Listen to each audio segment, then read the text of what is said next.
Hello guys, welcome back to micro online service आस्टा। दोस्तों, आप सभी का बहुत बहुत स्वागत है। आज की इस वीडियो में हम बात करने वाले हैं अजीम प्रेमजी स्कॉलरशिप के बारे में।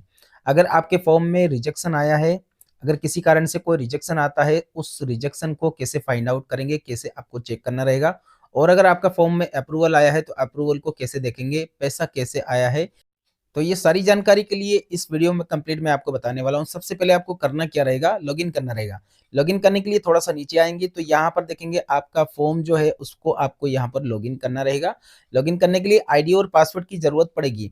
आपका आईडी और पासवर्ड आपको नहीं मिल रहा है तो आप रिसेट भी कर सकते हो, नहीं तो आपके पास अगर हो तो आप यहाँ पर आईडी और पासवर्ड डालेंगे, देन उसके बाद में यहाँ पर लॉगिन कर लेंगे। आप जैसे यहाँ पर हम सबसे पहले बात करते हैं रिन्यूअल फॉर्म की। यहाँ पर 2025 के जो रिन्यूअल फॉर्म था, इसमें यहाँ पर दो दो ट्रांजेक्शन देखने को मिल रहा है। तो यहाँ पर 15/4/2025 को देखेंगे तो यहाँ पर 30,000 रुपये टोटल आपकी स्कॉलरशिप आ चुकी है।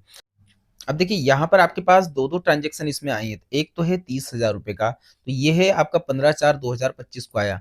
अब बात करते हैं यहाँ पर लास्ट ईयर की जो स्कॉलरशिप है, जो पहले का जो स्कॉलरशिप आता था वो दो किस्त में आती है।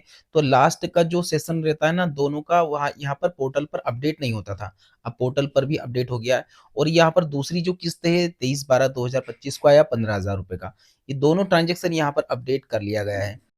अब देखिए किसी विद्यार्थी का यहाँ पर जो फॉर्म है उसमें किसी कारण से आपका कोई रिजेक्शन वगैरह लगा हो या फिर पेंडेंसरी चल रही है, इसके कारण से आपकी जो किस्त है वो नहीं आ पाई है, तो उसका भी मैं आपको बता देता हूँ। लगभग लगभग 15 जुलाई, लगभग 15 जुलाई 2026 तक आपका जो पेमेंट है, अगर रुका हुआ पेमेंट है तो वो भी आ सकता है। ये तो मैं आपको रिन्यूअल वालों की प्रोसेस दिखा रहा हूँ। अब जो फ्रेश रहता है उनका पेमेंट तो 15 जुलाई को ही आएगा।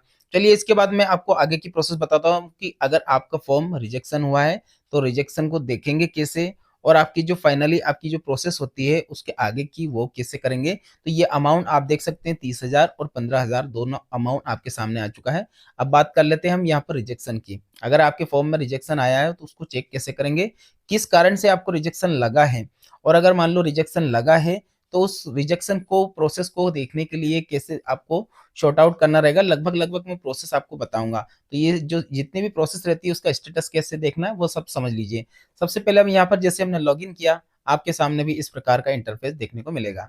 अब ये तो हो गया ऊपर वाला तो 2024 का, ठीक है ना। 2025 में आपको रिजेक्शन लगा है यहाँ पर, तो आपके सामने यहाँ पर देख सकते हैं वर्तमान स्थिति में आपका फॉर्म सबमिट भी आ रहा है। यहाँ पर आप सभी लोगों का निरंतर मुझे कमेंट भी था कि सर हमारे पास यहाँ पर डिलीट वाला ऑप्शन आ रहा है, तो क्या हम इस फॉर्म को डिलीट कर दें। देखिए भैया, अगर आपने ऐसा कहीं आपने कदम उठाया कि अगर इसको डिलीट ही कर दिया तो पूरी तरह से एक्सटर्मिनेट हो जाओगे, क्योंकि अब जो सेशन है वो खत्म हो चुका है। फिर नया सेशन तक आपको इंतजार करना पड़ेगा। यहाँ पर आपको देखना है, यहाँ पर ये संख्या लिखी रहती है, इसके ऊपर आपको क्लिक करना रहेगा। यहाँ पर सिक्योरिटी रीजन के कारण से मैंने ब्लर लगाया। जैसे आप यहाँ पर क्लिक करते हैं आपका फॉर्म यहाँ पर ओपन होगा। एक एक जानकारी जो भी यहाँ पर आधार कार्ड, बैंक विवरण, 10वीं 12वीं और जो भी आपका प्रवेश का विवरण, सारी जानकारियों को अच्छे से आपको चेक कर लेना है। किसमें कहाँ गलती करी है मैं आपको बता भी देता हूँ। लाइव प्रोसेस की किसी स्टूडेंट का मैं आपको बता रहा हूँ कि उनके फॉर्म में कहाँ गलतियां हुई है। जैसा मैं बता रहा हूँ वैसा आपको देख लेना है। देखिए यहाँ पर फोटोग्राफ के कारण से रिजेक्शन आया इस स्टूडेंट के फॉर्म में, तो यहाँ पर देख सकते हैं सिक्योरिटी रीजन के कारण से मुझे सब ब्लर करना पड़ता है, लेकिन ये लगभग लगभग इनका फोटो और सिग्नेचर दोनों ही ब्लर था। अब सिग्नेचर की बात करें तो यहाँ आसपास देख सकते हैं, ये जो काली पट्टी में दिख रहा है ऐसा नहीं होना चाहिए, इस प्रकार से व्हाइट पट्टी में होना चाहिए। आपका सिग्नेचर बिल्कुल यहाँ पर विजिबल होना चाहिए, ठीक है। तो ये इस प्रकार से आपका डॉक्यूमेंट आपने लगाया है तो बिल्कुल रिजेक्शन आया होगा, ठीक है। ये तो हो गया आपका फोटो और सिग्नेचर। आधार कार्ड की बात करें तो इसमें जिस स्टूडेंट ने आधार कार्ड लगाया बिल्कुल प्रॉपर है, उसमें कोई प्रॉब्लम नहीं। अब बात करते हैं यहाँ पर बैंक की डिटेल, तो बैंक की विवरण देख लीजिए। यहाँ पर उसके आइट साइड में आप देख सकते हैं यहाँ पर ब्लैक पट्टी दिख रही है, ये ब्लैक पट्टी नहीं होना चाहिए, नहीं तो आपका फॉर्म रिजेक्ट होगा। यहाँ पर आपने मोबाइल से खींच करके फोटो आप डाल रहे हो 10th की मार्कशीट का, 12th की मार्कशीट का। आपके आइट साइड में जैसे आपने फोटो लिया है तो आप जो मार्कशीट रहती है वो बिल्कुल आस पास से बिल्कुल ये सब क्लियर होना चाहिए। देख सकते हैं आप यहाँ पर फोटोग्राफ में भी सारी जानकारियां दिख रही है। आपने फोटो लिया है तो आपका मोबाइल की भी पूरी जानकारियां आ रही है। ये इस प्रकार की चीजें आप अगर लगाते हो तो आपका फॉर्म 100% रिजेक्शन में आया होगा, ठीक है। तो ये इस प्रकार से आप अपने फॉर्म का स्टेटस देख सकते हैं। 12वीं की मार्कशीट भी ऐसे लगाया है। यहाँ पर देखेंगे आपका एडमिशन का स्लिप, बोनाफाइड सर्टिफिकेट या फिर आपने एडमिशन का स्लिप भी लगाया है। तो ओरली देखेंगे तो स्लिप तो ठीक है, इसमें विजिबल भी है, कोई प्रॉब्लम नहीं, लेकिन थोड़ी सी बाहर की जानकारियां कुछ इसमें भी अलग से आ रही है। तो ये इस प्रकार की गलतियां आप ना करें। मोबाइल से फॉर्म भर रहे हो तो प्रॉपर तरीके से उससे आप यहाँ पर क्रॉप करने के बाद ही अपलोड करें। यहाँ पर देखेंगे आपके जो फॉर्म है उससे संबंधित पूरी जानकारी यहाँ पर देखने को मिल जाएगी। यहाँ पर इसमें लिखा हुआ है कि फर्स्ट राउंड आपका क्लोज हो चुका है, अब इसमें कोई इसमें प्रोसेस आप सुधार नहीं कर सकते, नॉट पॉसिबल कि आप इसमें कहीं पर भी सुधार कर पाएंगे, मैं पूरी कोशिश कर चुका हूँ इस फॉर्म में। अब इसके बाद में देखिए मैं आपको यहाँ पर दिखा देता हूँ जिस एप्लीकेंट का मैं बताना चाह रहा हूँ, इनका पहले राइस यहाँ पर इनने क्यूरी वगैरह भी किया था कि हमारे फॉर्म में कुछ रिजेक्शन आया है, तो क्यूरी को भी शॉर्ट आउट कीजिए। अगर आपने भी ऐसा कोई टिकट वगैरह जनरेट किया हो तो टिकट की जानकारी भी यहाँ पर मिलेगी। लेकिन इनके फॉर्म में यहाँ पर देख सकते हैं कि इनके फॉर्म को यहाँ पर अंडर रिव्यू में वापस से रखा गया है, किसी कारण से अगर शॉर्ट आउट हो जाए तो हो जाए। आपके फॉर्म में भी कुछ आया तो आप भी यहाँ पर राइस टिकट को जनरेट कर सकते हो सकता है माइनर सी प्रॉब्लम हो तो शॉर्ट आउट भी हो जाए। बात करते हैं यहाँ पर आपका जैसे फोटोग्राफ हम मान लो डिलीट करना चाहते हैं तो ये इनविजिबल हो गया, मतलब डिलीट भी नहीं हो सकता।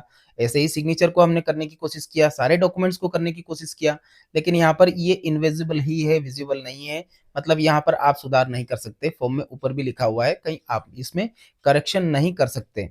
तो ये तो हो गई आपकी जो डॉक्यूमेंट्री चेक करने की तक की पूरी प्रोसेस। आगे एक और जानकारी मैं बता देता हूँ, जैसे आपने यहाँ पर फॉर्म पूरा कंप्लीट कर लिया है तो आप फाइनली आपको क्या एक्शन लेना है। एक्शन में कुछ नहीं, मैं आपको पहले भी बता चुका हूं। आपके पास में इस प्रकार का एक जानकारी देखने को मिलता है, डिलीट फॉर्म, ठीक है ना, आपके रिक्वेस्ट डिलीट का, तो रिक्वेस्ट डिलीट नहीं करना है। अगर आप रिक्वेस्ट डिलीट कर देते हो तो ये पूरा फॉर्म से ही बाहर हो जाओगे आप, तो ऐसा आपको गलती बिल्कुल नहीं करना है। ये क्यूरी आपके पास आई भी हो तो भी आपको उसको रहने देना है। और हाँ, एक बात और बता दूं मैं आपको कि 15 मार्च 2026 तक आपकी जो रही हुई किस्त है वो आने की है। तो अगर हो सकता है, इट मे बी पॉसिबल कि अगर आपकी किसी माइनर सी मिस्टेक के कारण से आपके फॉर्म को अप्रूवल भी कर दिया जाए, तो यहाँ पर आपको है ना, ये जो आपकी जो रिक्वेस्ट है इसे डिलीट मत कीजिएगा प्लीज। मार्च में आपका पेमेंट आने का है, जब तक आपका जो प्रोसेस ना हो जाता, कंप्लीट नहीं हो जाता, तब तक आप यहाँ पर इसे प्रोसेस इसे डिलीट ना करें। आपने डिलीट कर दिया तो पूरा ही काम खत्म हो जाएगा, इसके बाद कोई आपके पास कोई चांस भी नहीं बचेगा। अगर आपने इसे डिलीट कर दिया है तो डिलीट नहीं करना है, वेट कीजिए, हो सकता है आपकी किस्मत साथ दे दे। तो आज के लिए इतना ही। वीडियो अच्छा लगे तो एक लाइक करके चैनल को सब्सक्राइब करें, वीडियो को लाइक करें। धन्यवाद आप सभी का वीडियो देखने के लिए। आपका दिन शुभ रहे।